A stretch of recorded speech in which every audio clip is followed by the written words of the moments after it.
Hello दोस्तों, मैं अपने कमरे में खिड़कियां बंद करके आराम से बैठा हुआ था। गलती से मैंने अंदर से दरवाजे की कुंडी लगाना भूल गया था। उसी वक्त अचानक मेरी मामी अंदर आ गईं। सामने का नजारा देखकर वह तुरंत बाहर भाग गई, लेकिन मैंने अपना काम रोकना सही नहीं समझा। जब मैं बाहर आया तो मामी बोली, क्यों रोहित, अंदर क्या कर रहे थे? मैंने कहा, मामी आपको पता ही है, अब मेरे मुंह से आपको क्या सुनना चाहिए? मामी बोली, वह सब ठीक है, लेकिन तुम्हें अपना कमरा बंद नहीं करना चाहिए था। मैंने कहा, मामी मुझे क्या पता था कि आप उसी वक्त कमरे में आ जाओगी, वैसे भी मैं तो कुछ गलत नहीं कर रहा था। मामी बोली, वह बात नहीं है, लेकिन फिर भी तुम्हें पता है कि जब कोई उस काम को करते हुए देख लेता है तो उसका मन भी वही सब करने को लगने लगता है। मैंने कहा, तो मामी आप भी आ जाया करो। मामी बोली, मन तो मेरा भी बहुत कर रहा है, लेकिन तुम्हें तो पता है कि तुम्हारा मामा कई दिनों से घर से बाहर गया हुआ है और मैं अकेली वह सब कैसे करूँगी? मैंने कहा, मामी अगर आप बुरा ना माने तो मैं आपकी मदद कर दूंगा। मैंने मामी से कहा कि मैं उनके साथ वह सब काम कर सकता हूँ। मामी ने जवाब दिया, तेरा दिमाग खराब है। इससे पहले कि मामी और कुछ कह पाती, मैं तुरंत वहाँ से भाग गया। दरअसल मैं अपनी मामी के साथ वह काम बहुत पहले से करना चाहता था, लेकिन कहने की हिम्मत नहीं जुटा पा रहा था। आज मामी ने मुझे देख लिया था तो मुझे लगा कि आज वह बात कहने का सही समय है और माहौल भी बिल्कुल सही था, इसलिए मैंने वह बात कह दी। इस घटना से मुझे यह समझ में आया कि किसी भी बात को कहने का भी एक सही समय होता है। जब वह समय आए तो उसे छोड़ना नहीं चाहिए, क्योंकि उस समय आपकी बात को सुनने और समझने के ज्यादा मौके होते हैं। एक दिन मामा और मामी छत पर काम कर रहे थे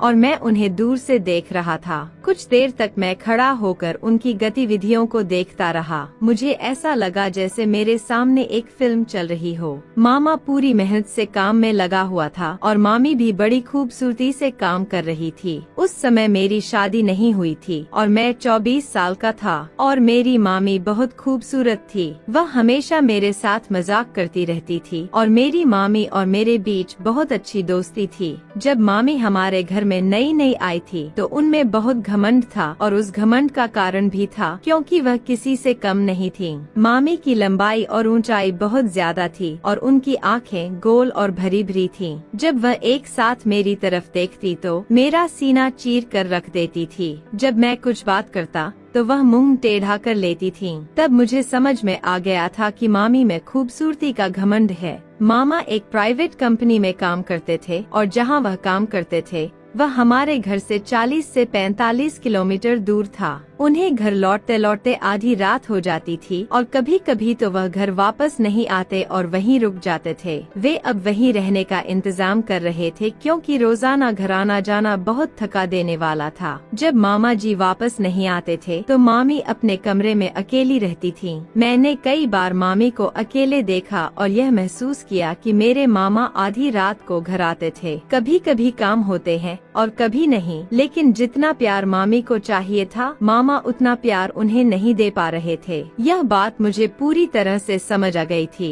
एक दिन सुबह मैंने देखा कि मामी बहुत उदास लग रही थीं। मैंने उनसे पूछा, क्या हुआ मामी, आप इतनी उदास क्यों हैं? मामी बोली, मेरी तबीयत कुछ ठीक नहीं लग रही। फिर मैंने उनके लिए मेडिकल स्टोर से दवाई लेकर आई और मामी ने दवाई खाकर अपने कमरे में चली गयीं। थोड़ी देर बाद मैं मामी का हालचाल पूछने उनके कमरे में गया। देखा कि मामी को काफी बुखार था। मैंने कहा, मामी मामा जी आज घर नहीं आएंगे? मामी बोली, वह ऑफिस के काम से कुछ दिनों के लिए बाहर गए हैं।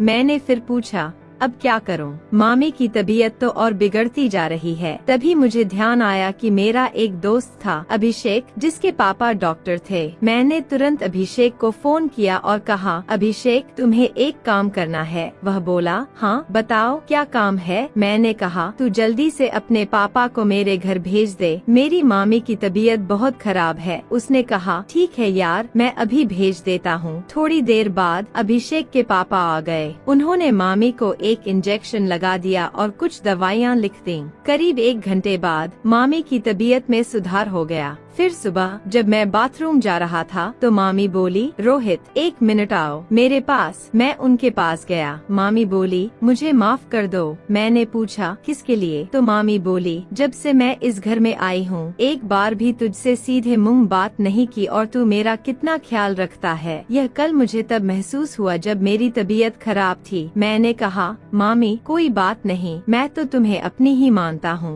फिर मुझे ख्याल आया कि यही सही मौका है मामी को अपनी दिल की बात बताने का, लेकिन मैंने सोचा कि अभी यह कहना बेवकूफी होगी। अब तो मामी मुझसे बात करने लगी हैं।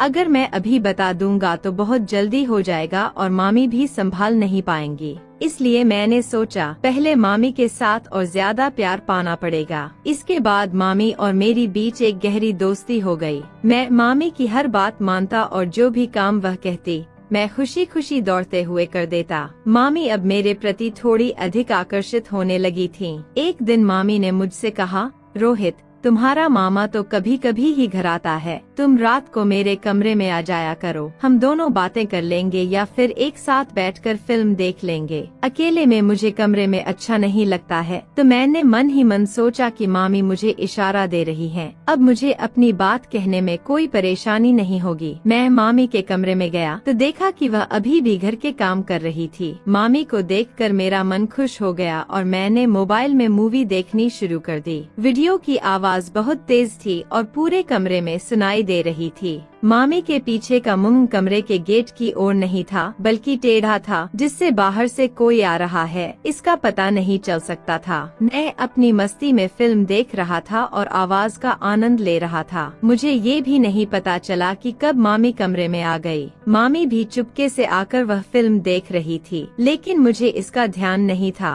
अचानक मामी ने खंखार मारी और जब मैंने मुड़कर देखा तो मामी हंसते हुए खड़ी थी। मैं घबरा गया और जल्दी जल्दी फिल्म बंद कर दी। मामी ने मेरा कान पकड़ते हुए कहा, क्यों अब बंद कर दिया, क्या डर गए? मैंने थोड़ी हंसी और थोड़ी घबराहट के साथ कहा, मामी डर लगता है जब कोई हमें फिल्म देखते हुए पकड़ लेता है। वह मुस्कुराते हुए बोली, अच्छा अब डर लगता है। जब मामी के कमरे में बैठकर फिल्म देख रहे थे तब तो डर नहीं लगा था कि मामी कब आ सकती हैं। मैंने कहा, मामी बस क्या बताओ, आपके कमरे में पता नहीं क्या है, बस जब आना होता है तो मन मचलने लगता है। मैं मामी का हाथ पकड़कर बेड पर बैठ गया और कहा, मामी मैं आपसे एक बात कहना चाहता था, क्या आप बुरा तो नहीं मानेंगी? मामी बोली, तू तो कुछ भी कह ले, अब मैं तुझसे बुरा नहीं मानूंगी। मैंने कहा, अगर मुझे बुरा मानना होता तो जो आपने हरकत की थी उसे देखकर तो मैं आपको कमरे से बाहर निकाल देता। इतना कहकर मैंने थोड़ी नजरें झुका ली और फिर धीरे से कहा, मामी जब आप पहली बार इस घर में आई थी तभी से मुझे आप बहुत अच्छी लगती हो। मामी ने कहा, अच्छा जी, तो अब क्या करना चाहिए? मैंने मुस्कुराते हुए जवाब दिया, मामी मैं तो बस आपके साथ एक बार। मामी ने थोड़ा परेशान होते हुए कहा, रोहित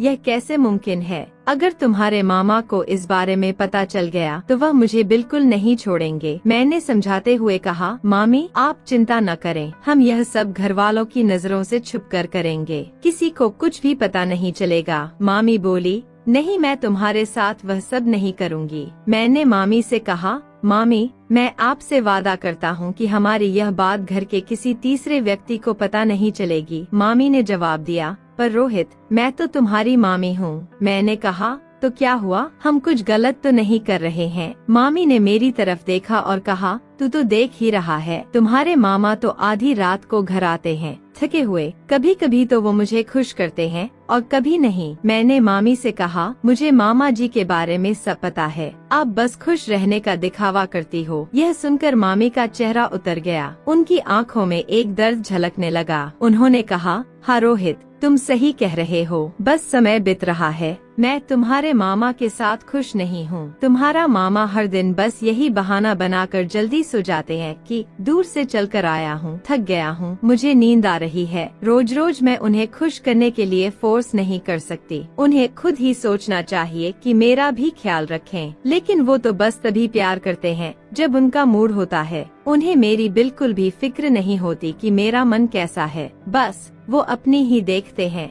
मामी की बात सुनकर मैं चौंक गया। मैंने कहा, मामी, इसी वजह से तो मैं आपकी इतनी फिक्र करता हूँ। मैं हमेशा आपकी खुशी चाहता हूँ। मैं आपकी हर फीलिंग को समझता हूँ। मामी ने मेरी तरफ देखा और मेरे हाथ को पकड़कर कसकर दबाते हुए कहा, रोहित, तुम तो बड़े समझदार हो गए हो। तुम्हें मेरी फीलिंग्स इतनी गहराई से समझ में आती हैं, ये मैंने कभी सोचा भी नहीं था। उनके हाथ दबाने के तरीके से मुझे एहसास हो गया कि मामी अंदर ही अंदर कितनी तड़प रही हैं। मैंने कहा, हाँ मामी, मैं आपको पूरी तरह से समझता हूँ। मामी ने मुस्कुराते हुए कहा, ठीक है, मैं सोचकर बताती हूँ। फिलहाल तुम अपने कमरे में जाओ। मामी का यह कहना मुझे अच्छा नहीं लगा। मैं निराश होकर अपने कमरे में चला गया। मेरा मूड पूरी तरह से खराब हो गया था। ऐसा लग रहा था कि अब कुछ भी ठीक नहीं हो सकता। अगले दिन सुबह मैं बाथरूम से नहाकर बाहर निकला, तभी मामी वहाँ आ गयीं। उन्होंने मुझे देखकर कहा, आज तो मेरा रोहित बड़ा स्मार्ट लग रहा है। मैंने उनकी बात का कोई जवाब नहीं दिया और चुपचाप अपने कमरे में चला गया। मैं उनसे नाराज था। कुछ देर बाद मामी खुद मेरे कमरे में आ गईं। उन्होंने मुझे देखते हुए पूछा,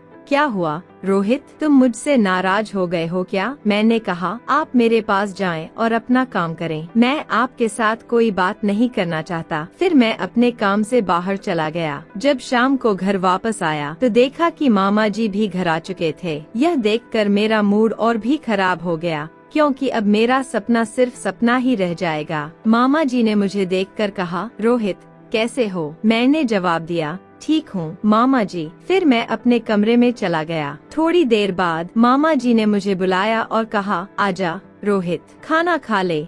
हम बैठकर खाना खाने लगे। मैं मामी की ओर नजर डाल रहा था और मामी मुझे देखकर मुस्कुराने लगीं। उन्होंने मुझे चुप रहने का इशारा किया। मामा जी ने मुझसे पहले खाना खत्म किया और अपने कमरे में चले गए। मैं धीरे धीरे खाना खा रहा था। तभी मामी मेरे पास आई और बोली, क्या बात है रोहित, तुम मुझसे नाराज हो? मैंने कहा, हाँ। वह बोली, तू मेरी बात क्यों नहीं समझ रहा? यह गलत है। मैंने कहा, इसमें गलत क्या है? मामी ने कहा, तू अपने कमरे में जा, खाना खाकर सो जा। मैंने जवाब दिया, मैं सोऊंगा या जागूंगा, आपको इससे क्या? और मैं आज रात छत पर ही बैठा रहूंगा, बिल्कुल नहीं सोऊंगा। यह कहकर मैं अपने कमरे में चला गया। मैंने ठान लिया था कि चाहे कुछ भी हो जाए, एक बार तो अपना सपना पूरा करके ही रहूंगा। जब सब सो गए, मैंने अपने कमरे का दरवाजा जोर से खोला ताकि मामी को पता चल जाए कि मैं छत पर जा रहा हूँ। फिर मैं छत पर चला गया। वहाँ पहुँचकर मैं कुछ देर तक शांत बैठा रहा। तभी मुझे पायल की आवाज सुनाई दी। पीछे मुड़कर देखा तो मामी छत पर आ रही थीं। वह धीरे धीरे मेरे पास आकर बैठ गईं और बोली, तू पागल हो गया है? इतनी रात को यहाँ छत पर क्या कर रहा है? मैंने कहा, यह मेरी मर्जी है, मैं वही करूँगा जो मैं चाहता हूँ। आप नीचे जाइए। मामी ने मेरा हाथ पकड़कर अपने हाथों में लिया और बोली, रोहित, अंदर से तो मैं भी तेरे साथ हूँ, पर जो काम तू करना चाहता है उसे करने का यह सही समय नहीं है। थोड़ा सब्र कर। जो चीज तेरे लिए सही होगी वह तुझे समय पर मिलेगी, पर अभी यह हमारे दोनों के लिए ही अच्छा नहीं है। मामी की बात मैंने समझ ली। मैंने कहा, ठीक है मामी। अगले दिन सुबह मामा मेरे पास आए। उन्होंने कहा, रोहित, मेरी बात ध्यान से सुन। मैंने कहा, हाँ बताइए मामा। मामा बोले, मैं तुम दोनों को एक बात बताने आया हूँ। मैं अब दोबारा वापस नहीं आऊँगा। मैं कंपनी के काम से बाहर जा रहा हूँ और लगभग 6 महीने बाद वापस आऊँगा। मैंने कहा, अच्छा मामा जी। मामा बोले, हाँ, और अब इस घर की जिम्मेदारी तेरी है।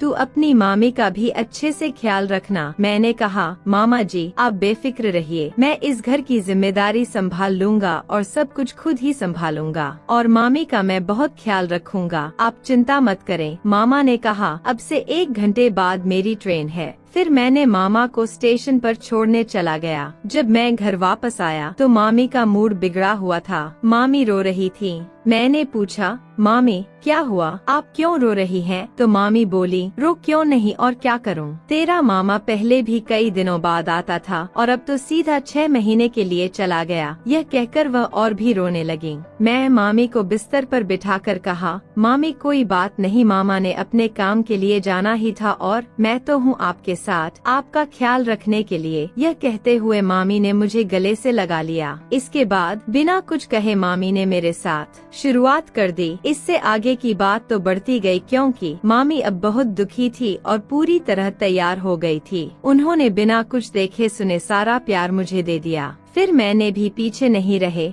मामा जो मामी को अधूरा छोड़ देते थे, मैं आज वह कमी पूरी कर रहा था। मैंने सारी रात मामी की पूरी सेवा की। रात के करीब 3 बजे गए थे, तब कहीं जाकर हम दोनों सोए। अगले दिन जब मामी उठी तो मामी के चेहरे से साफ पता चल रहा था कि वह सचमुच खुश हैं। इसके बाद मामी ने मेरा हाथ पकड़कर कहा, थैंक यू रोहित, जिस खुशी की तुमने मुझे दी है उसके लिए। मैं तो नहीं जानती कब से तुम मुझे ऐसा महसूस करा रहे थे। मैंने कहा, मामी आप तो मेरी बात ही नहीं मान रही थीं। साथ ही देखिए आज आपके चेहरे की खुशी ही बता रही है कि आप अंदर से कितनी खुश हैं। इसके बाद मामी ने मुझे गले लगाकर कहा, शुक्रिया मेरे शेर। उस दिन के बाद से मैंने मामी के कमरे में सोना शुरू कर दिया और अब हम दोनों रोजाना खुश रहने लगे। तो दोस्तों, कैसी लगी मेरी यह कहानी? अगर आपको यह कहानी पसंद आई हो तो कृपया कमेंट सेक्शन में बताइए और ऐसी ही कहानियाँ सुनने के लिए मेरे चैनल काजल वॉइस को सब्सक्राइब करें। फिर मिलूंगी एक नई कहानी के